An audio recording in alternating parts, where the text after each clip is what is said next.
Un an après sa mort, sa famille a souhaité se mobiliser. Les proches ne croient pas à la thèse du suicide pour ses parents. Leur fils est mort, tué dans la maison d'arrêt de Cayenne le 7 novembre dernier. Les précisions d'Ophélie Marabal.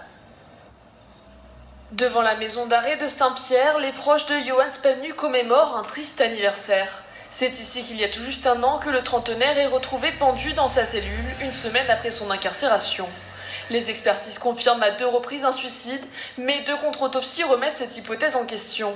Une situation que son frère a encore du mal à accepter. Et c'est très dur pour tout le monde, pour toute la famille, donc on apprend à essayer de vivre avec et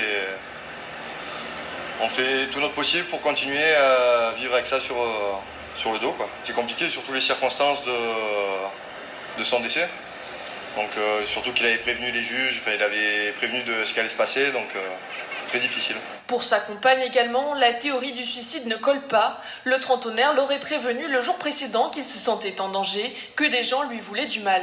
Il m'avait dit que ça faisait plusieurs jours qu'il n'avait pas mangé, qu'on lui a dit qu'on allait l'empoisonner et le mettre de la corde au cou et faire croire qu'il s'était suicidé.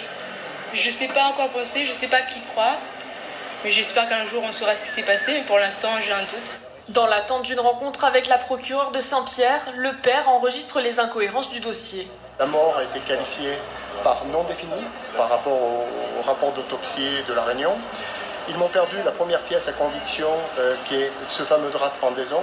On sait aujourd'hui par l'enquête que ce n'était pas les draps de Johan. Les draps de Johan sont toujours dans son lit.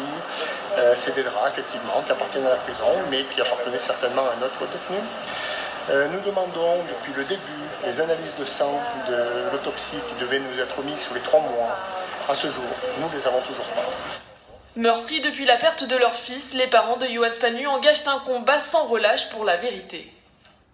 La Chambre de commerce et d'industrie de La Réunion devra réparer la